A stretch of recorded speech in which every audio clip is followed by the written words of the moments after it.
E ponto final. Então tivemos ali na beira do abismo. Graças a Deus conseguimos vencer isso daí. Quando alguns me criticam, né, frouxonaram, que é comum, né? Ah, o cara é um frouxo.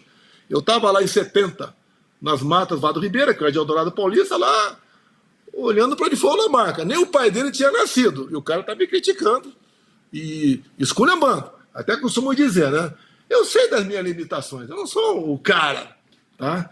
Tem milhares de pessoas mais inteligentes do que eu por aí. Mas eu sou a canoa velha que está ali na margem do rio para atravessá-lo cheio de piranhas. Se tocar fogo na canoa velha, você vai ter que atravessar o rio cheio de piranha num toco de bananeira ou nadando. Você vai ser comido pelas piranhas. E aqui em Brasília está cheio de piranha, no sentido figurado, né? Que a preocupação é outra, é o poder. Se eu mostrar para vocês o que está acontecendo com o Itaipu Binacional, que está bancando a COP30, vocês caem para trás. Deixo claro. Quando falo em COP, quando assumir não, na transição em 2018, o Brasil ia realizar a COP25. Eu mandei um recado. Não vou fazer a COP25. Não fizemos a COP25. Não fizemos. E agora é diferente. Estão fazendo a COP30, mas é um grande negócio. E estão explorando uma empresa que é a Itaipu Binacional para bancar a COP30, que é uma vergonha. E agora a COP30 sem Estados Unidos, talvez sem a Argentina, vai ser lá o passeio, o pessoal faturar com obras, né? Especial de desassoreamento lá do rio que passa lá para o Belém. Isso é muito bom, desassoreamento bacana pra caramba, tá? E dinheiro jogado fora, mano. Deixa eu incluir, presidente, deixa eu incluir a Ana Paula Henkel também aqui nessa conversa. Ana? Boa noite, presidente. Boa noite, deputado.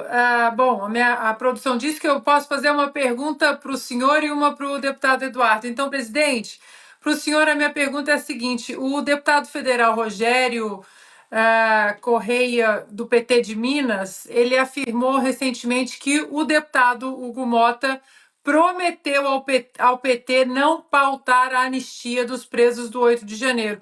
O senhor disse numa recente entrevista que o Hugo Motta tem esse compromisso, né, com esse projeto, se chegar à presidência da Câmara. Eu queria ouvi-lo em relação a isso. E no mesmo assunto, para o deputado Eduardo, eu queria saber do deputado se o deputado tratou algum assunto sobre a situação dos refugiados brasileiros com o presidente Milei na Argentina, se houve a oportunidade de conversar com o presidente da Argentina em relação aos refugiados do 8 de janeiro que estão lá naquele país.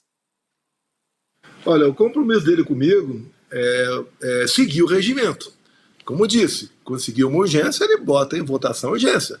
Se passar 257, agora a esquerda, como diz o editorial do Estado de São Paulo, né, não quer a anistia, porque a esquerda não tem que apresentar, o PT não tem que apresentar para o povo, a não ser nós salvamos a democracia, vencendo o Bolsonaro.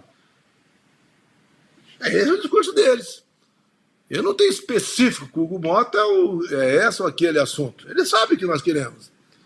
Agora, não pode um presidente da Câmara simplesmente ignorar o regimento interno, porque os nossos, não digo os 95, mas os 80 parlamentares têm como partir para a obstrução e complicar a vida do pessoal lá dentro.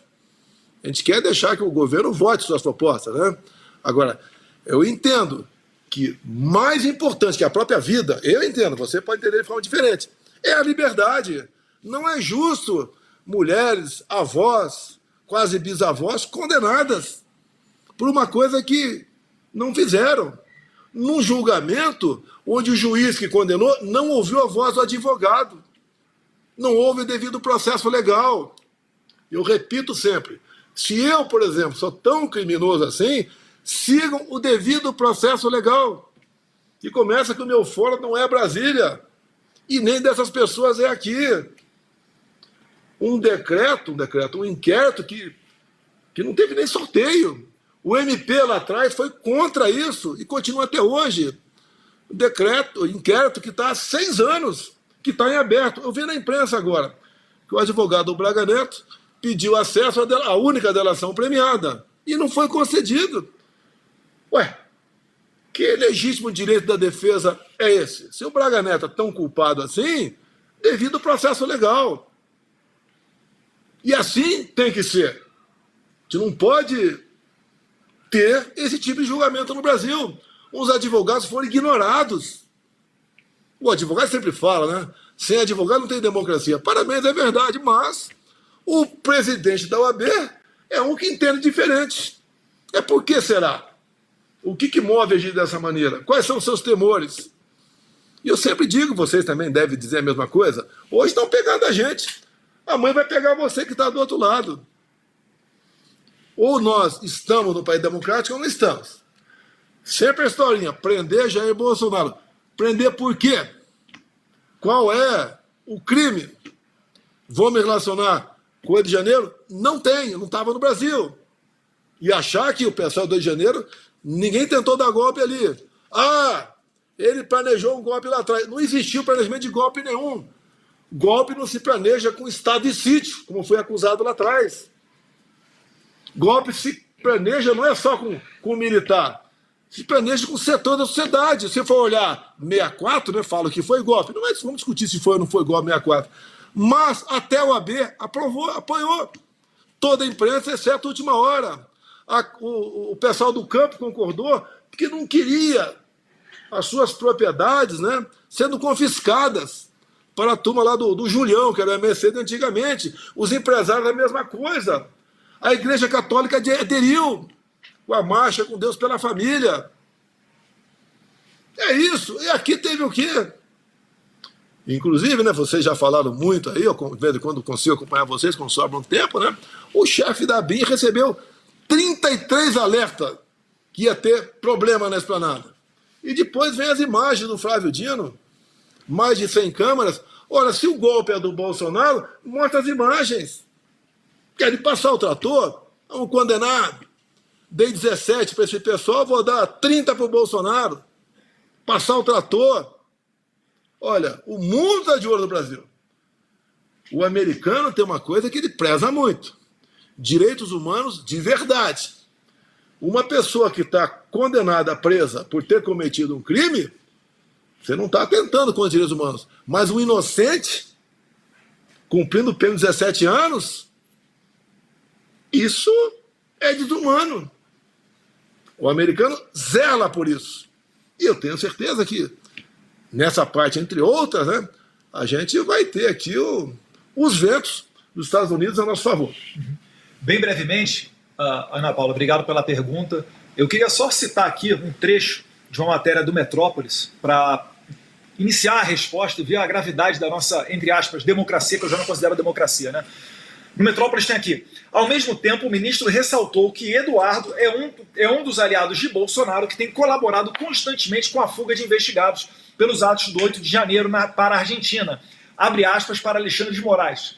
O apoio à ilícita evasão do território nacional dos réus condenados definitivamente pelo plenário do STF em casos conexos à presente investigação e a defesa da permanência clandestina no exterior, em especial na Argentina, para evitar a aplicação da lei e das decisões judiciais transitadas em julgados, estão constantemente sendo corroboradas pelo deputado Eduardo Bolsonaro, que, segundo a própria defesa, teria intermediado os convites para a viagem requerida pelo indiciado Jair Messias Bolsonaro para os Estados Unidos, fecha aspas, diz Moraes. Ou seja, né, eu estou sendo acusado de uma maneira velada, isso aqui é uma ameaça típica de regimes autoritários, para dizer o seguinte: olha, Eduardo, estamos de olho em você.